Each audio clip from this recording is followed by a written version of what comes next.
You don't even have to be spiritual to see it. Our systems are on the brink or on the verge of breaking or transforming. And these processes, they speed up. They won't slow down. So how can you create that space? I'm sorry that I broke this illusion for you. Things are not going to slow down. But what can slow down is you.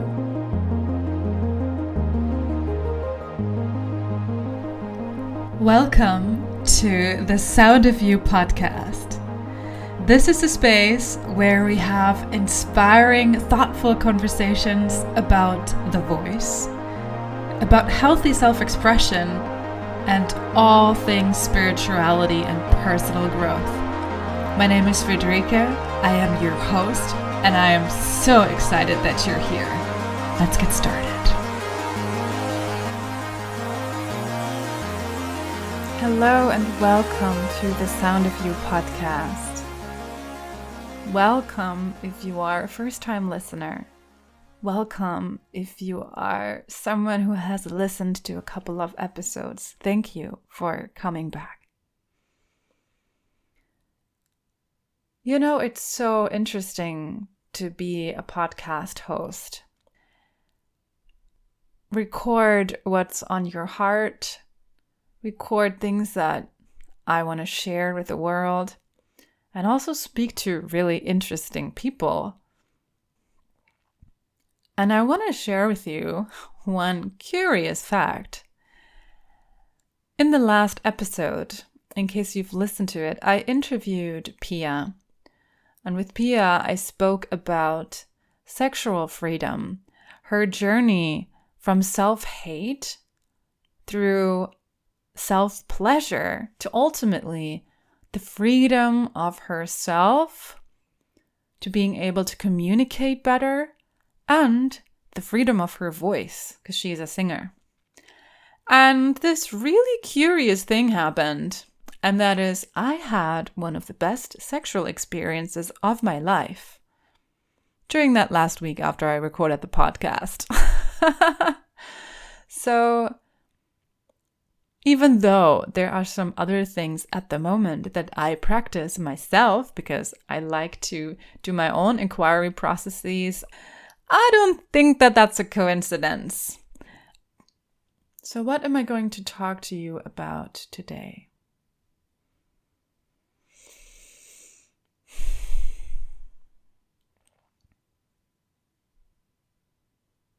I haven't prepared this episode. For some reason, what I feel in the air is kind of a mixture between a sense of urgency to finally be doing the thing that you have been wanting to do, not really knowing where to start, not really knowing if it's the right thing to do anyway, feeling fearful, wondering if you are good enough. And at the same time, a desire for things to just calm down for a moment. And just be still. And a desire for everything around you to stop.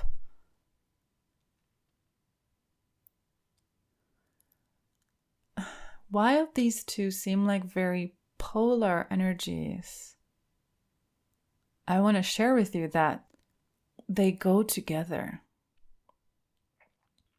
They go together. When you want to start something new, it is crucial that you make space. That you make space for the new to live in. It's like when you're buying new clothes and your cupboard is still full of clothes. You can squeeze in your new clothes. But maybe some other stuff is going to fall off the hanger, or you won't be able to really find the clothes that you need anymore. So it's the same When you want to bring something new in your life, you have to make space.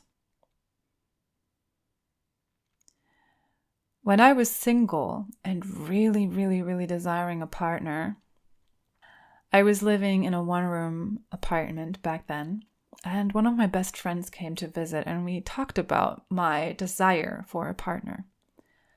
And he said, I feel like you should have a corner in your apartment where there's nothing. And I was really confused by that. I'm like, what do you mean? And he said, well, when I came in here with my stuff, I really didn't know where to be because you have something in every corner. Now, my apartment wasn't packed, right? I was kind of minimalist, but still I had stuff kind of everywhere. There was no real empty space. He was like, and I think if you want someone in your life, just take that symbolically and make a space where they can be in your physical space. And maybe that's going to transfer to your life. Well, it didn't at that time, but I was like, that is so interesting. And I do believe that's true. And it is true in dating, by the way. If there's the new thing that you desire is a relationship, a really valuable question to ask yourself is, do I have space in my life? Am I willing to make space in my life? This is a process my partner and I also went through, and I know that a lot of couples go through if they haven't made space before. It's navigating your desire for togetherness and for your life to just stay the way that it was. And for you to keep doing all the things you were doing before, just with someone else. Now, but that someone else has their own personality with their own hobbies and needs and desires. And as much as you're going to love each other and want to be in each other's lives, you are still your own person. Right? If you want, for example, quality time in your relationship to be the time that you do your hobby just with your partner, but you're expecting your partner to take on your hobby so that that can be your quality time, you're basically asking your partner to change. And then they're not the person that they were when you fell in love with them if they change. There has to be space. What happens very often in dating, what I have seen in my life, and yes, I have dated quite a lot. I have some years of online dating experience. And what I've witnessed is, especially if you are 30, over 30, you have certain patterns in your life, there's things that you like doing, a certain image of how you would like things to be. But if you have two people who are like this and neither of you are willing to make space, that's going to become really difficult. So this is just an example. So for whatever new thing you want to create, you need to make space. And coming back to the two desires that I was talking about, creating something new and finally doing the thing that you've been wanting to do, and this desire for space and for things to just shut down, you need to be able to create both.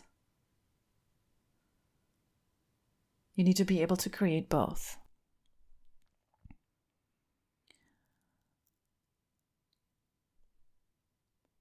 Things are not going to quiet down. They won't. Because that's the time that we live in. Kind of a spiritual excursion here. That's the time that we live in. There are different timelines clashing. People going through different changes and transformations. Our world is changing. You don't even have to be spiritual to see it. Our systems are on the brink or on the verge of breaking or transforming. And these processes, they speed up. They won't slow down. So how can you create that space. I'm sorry that I broke this illusion for you. Things are not going to slow down. But what can slow down is you. You can slow down. And what you need for that is brutal self-honesty. It doesn't have to be brutal, but it can feel brutal. Because the thing that is most destructive to your peace and also to you starting your thing is distraction. Distraction is the number one evil of our time. And distraction is the number one enemy of you living your purpose, of you starting your thing and taking the right steps. And it's on you to stop that. Nobody will do it for you. Sorry to break that illusion. You need to be the one spending time with you. You need to be the one, if you decide to go on social media, to be very, very intentional with what you want to do there. You need to be the one who decides what kind of input you want to consume. And I don't even necessarily mean food, that as well, but I mean even things like news. Even things like music. In fact, I will do a whole new episode on music detox. Gosh, this is so powerful. Why? Because all these are sounds that feed your conscious and unconscious mind. And how do you think your own sound, your own inner voice, your own deepest desires will have space to exist first within you and to be lived in your life and carried outward if you keep receiving and letting in input? You are responsible for that.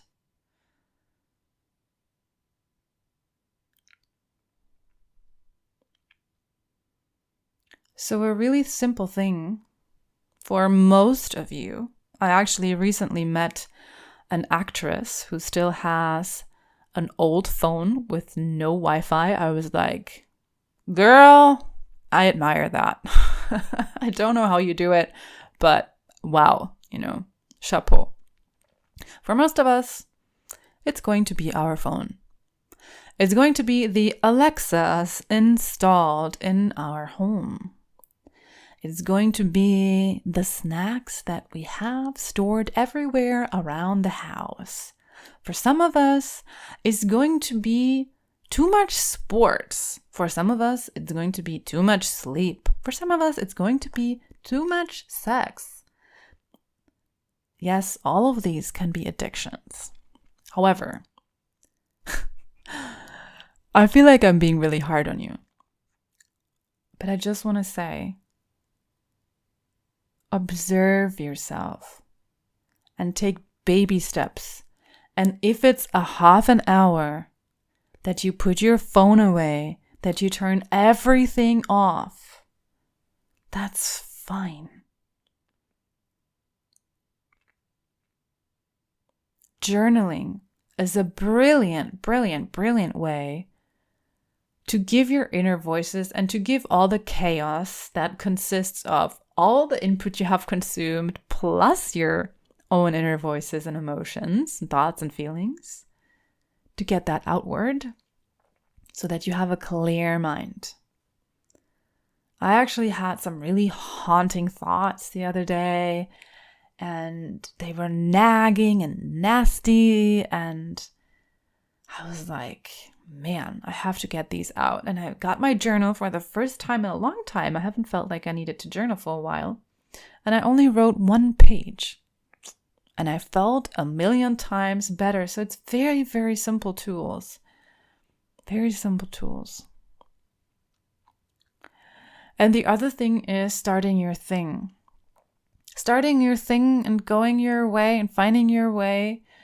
My God, I cannot emphasize enough how much this is connected to space and quiet. Space and quiet, space and quiet. Comparison is also distraction. So when I talk about phone, I mainly talk about social media like Instagram, TikTok, Facebook.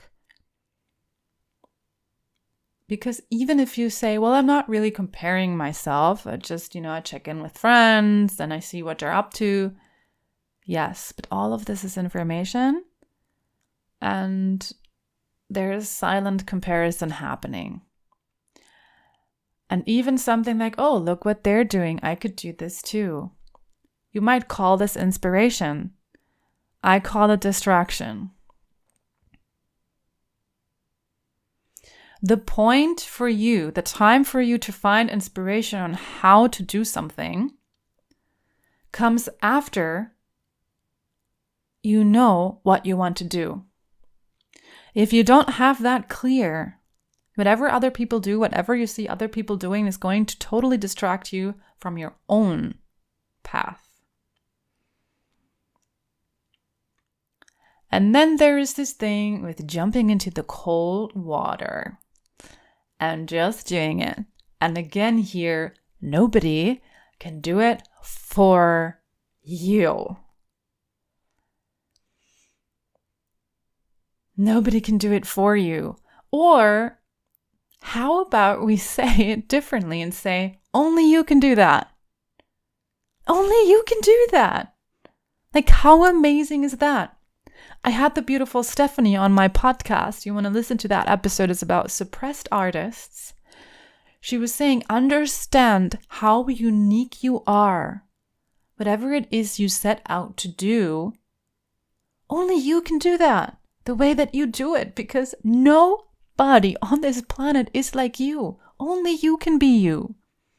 Only you can be you. And here I'm going to transition to another very important point. To you who are wondering, well, I don't even know what it is that I'm meant to be doing. I don't even know where I'm supposed to go or look, or I don't know my inner voices, and it's just like, even that is too much. First of all, most people are like that. You're not alone. You're in really, really good company.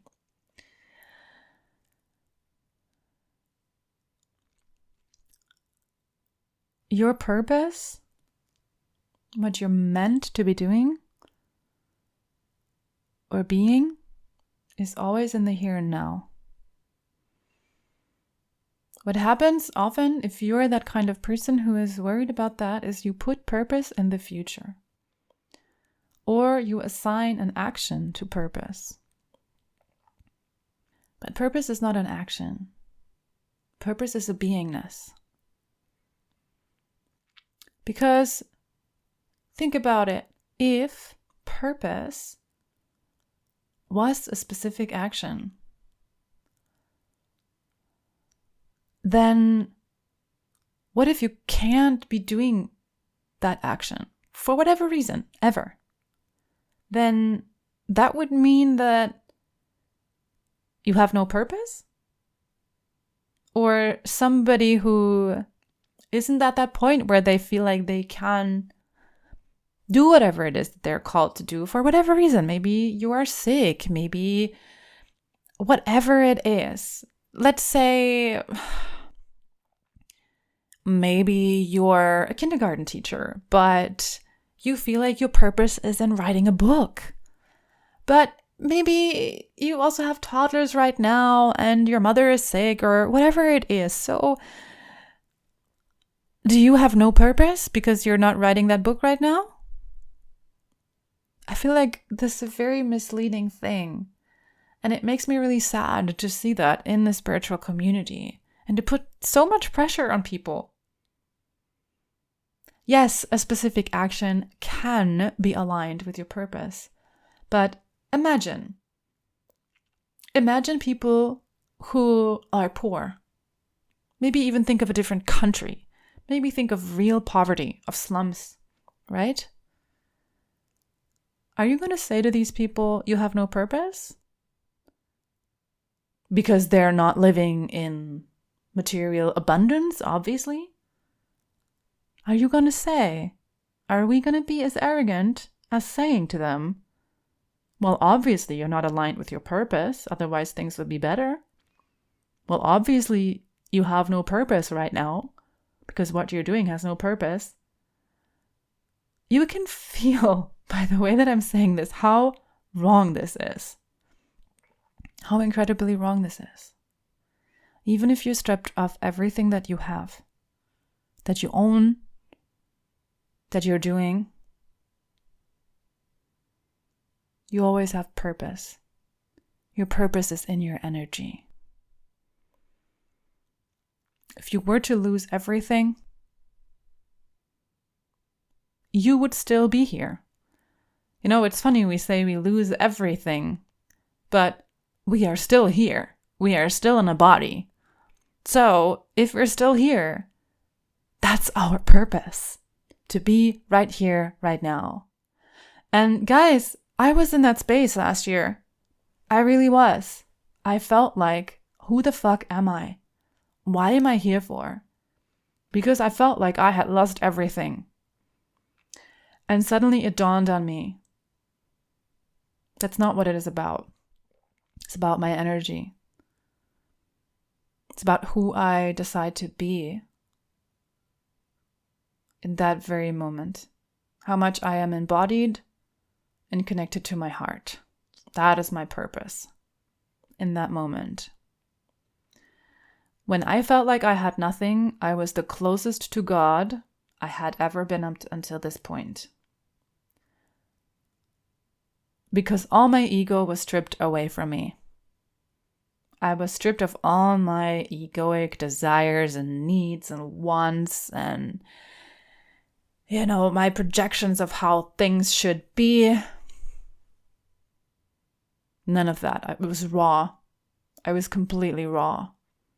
And that's when I was the closest to God I had ever been up until this point.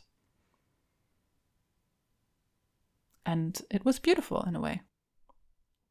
In another way it wasn't, because I was still human and it was painful. However, I realized it's really not important, all these things that my brain comes up with that I should or shouldn't be doing. It's really not the main thing. The main thing is me being here. Apparently, that's the main thing. So if you're someone saying, I don't know where to look, I don't know how to listen to my inner voices, don't start there. Start by being here fully. Start by turning off distractions. Start by being here fully. And take it from there. Listen to some other podcast episodes. They might help you. Listen to the next one. It's going to be about finding your voice and truth through Tantra.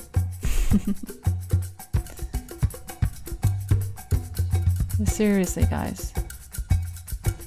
It's really not what we make of it. It's who we be. Namaste.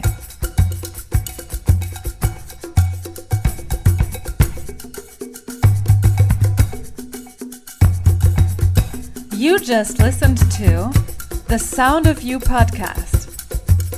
And if you want to free your self-expression, be confident in who you are, and release old junk that really doesn't serve you anymore, get in touch with me and join the tribe. Bless this world with the sound of you.